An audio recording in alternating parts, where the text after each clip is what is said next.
Friends, நம்ம இப்போ புதினா சட்னி தான் பார்க்க போகிறோம் சத்யா ஈஸி குக்கிங்கில். ஓகேங்களா? புதினாவோட இந்த இலைகளை நம்ம என்ன பண்ணிக்கலாம், ஃபஸ்ட்டு இந்த மாதிரி க்ளீன் பண்ணி எடுத்துக்கலாம். ஓகேங்களா?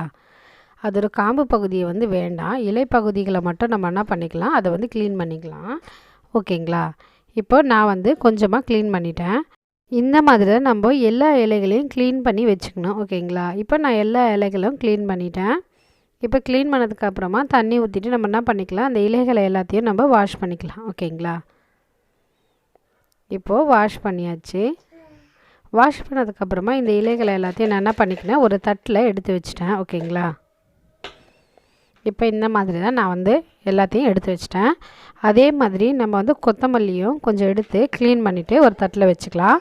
கருவேப்பிலையும் க்ளீன் பண்ணிவிட்டு ஒரு தட்டில் நம்ம எடுத்து வச்சுக்கலாம். ஓகேங்களா? இந்த மாதிரி 3 இலைகளையுமே க்ளீன் பண்ணி தனியாக எடுத்து வச்சிடலாம்.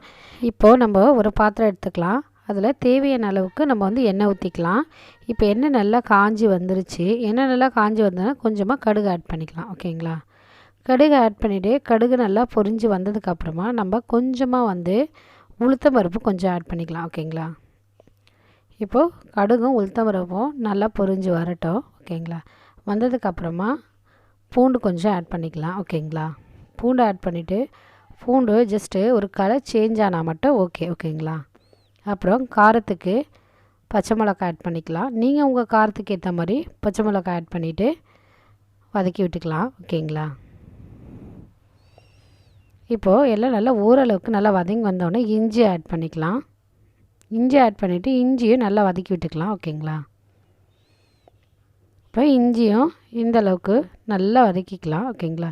வதக்கினதுக்கப்புறமா நம்ம க்ளீன் பண்ணி வச்ச அந்த புதினாவை இதில் வந்து ஆட் பண்ணிக்கலாம். ஓகேங்களா? புதினா நம்ம இதில் ஆட் பண்ணிக்கலாம். ஓகேங்களா? புதினா ஆட் பண்ணிவிட்டு புதினாவை கொஞ்சம் நல்லா வதக்கி எடுத்துக்கலாம். ஓகேங்களா? புதினா இப்போது ஓரளவுக்கு கொஞ்சம் வதங்கட்டும். இப்போ ஓரளவுக்கு நம்ம வதங்கி வந்ததுமே நம்ம ரெடி பண்ணி க்ளீன் பண்ணி வச்சுருந்த அந்த கொத்தமல்லியை இதில் ஆட் பண்ணிக்கலாம். கொத்தமல்லியை ஆட் பண்ணிவிட்டு கருவேப்பிலையும் ஆட் பண்ணிக்கலாம். ஓகேங்களா? கருவேப்பிலை நீங்கள் நிறைய போடுறதுனா கூட போடலாம், அதனால் ஒரு ப்ராப்ளமும் இல்லை. ஓகேங்களா? ஆட் பண்ணிவிட்டு எல்லாத்தையும் நல்லா வதக்கி விட்டுக்கலாம். ஓகேங்களா? நல்லா கலரு சேஞ்ச் ஆகிற அளவுக்கு வதக்கி விட்டுக்கலாம். இப்போ கொஞ்சமாக இதுக்கு தேவையான அளவுக்கு புளி வந்து ஆட் பண்ணிக்கலாம். அப்புறம் இதுக்கு தேவையான அளவுக்கு உப்பு ஆட் பண்ணிக்கலாம். புளி வந்து நம்ம இப்போவே ஆட் பண்ணும்போது கொஞ்சம் அந்த ஈரத்துலேயே நம்ம நல்லா ஃப்ரை பண்ணும்போது அது நல்லா கொஞ்சம் அரைக்கும் போது மசிஞ்சு கொடுத்துரும். ஓகேங்களா? அதனால தான் புளி முன்னாடி ஆட் பண்ணிக்கிறோம். இப்போது இந்தளவுக்கு நல்லா வதங்கி வந்துடுச்சு. இப்போது ஓகே ஆகிடுச்சு. ஓகே ஆனதுக்கப்புறமா நம்ம என்ன பண்ணிக்கலாம், மிக்சியில் போட்டு அரைக்கிறதுக்கு கொஞ்சம் நேரம் கீழே வச்சு ஆற வச்சுருக்கேன். ஓகேங்களா? இப்போ ஆறினதுக்கப்புறமா மிக்சி ஜாரில் எடுத்து போட்டுக்கலாம். இப்போ எல்லாத்தையும் மிக்சி ஜாரில் வந்து நான் போட்டுட்டேன். நம்ம வதக்கிறதுக்கு முன்னாடி காரம் ரொம்ப அதிகமாக வேணும் அப்படின்றதுனால நம்ம வந்து இலைகள் நிறைய இருக்கிறத வச்சு காரம் நம்ம நிறைய போட்டுட்டோம். இப்போ நான் வேணான்னா நம்ம 3 மிளகாவை நான் வேணான்னு ரிமூவ் பண்ணி எடுத்து வச்சிட்டேன். அந்த மாதிரி நீங்கள் கூட எடுத்து வச்சுக்கலாம். ஓகேங்களா?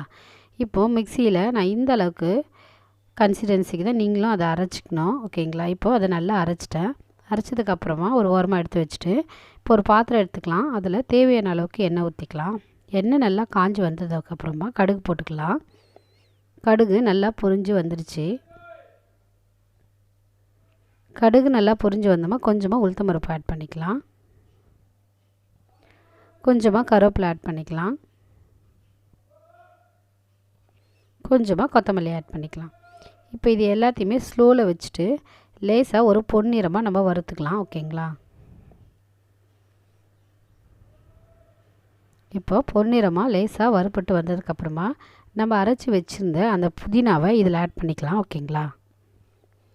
ஆட் பண்ணிவிட்டு இதோட பச்சை வாசனை போகிற அளவுக்கு நல்லா வந்து கலர் சேஞ்ச் ஆகிற அளவுக்கு நம்ம என்ன பண்ணிக்கலாம், நல்லா வறுத்துக்கலாம். ஓகேங்களா?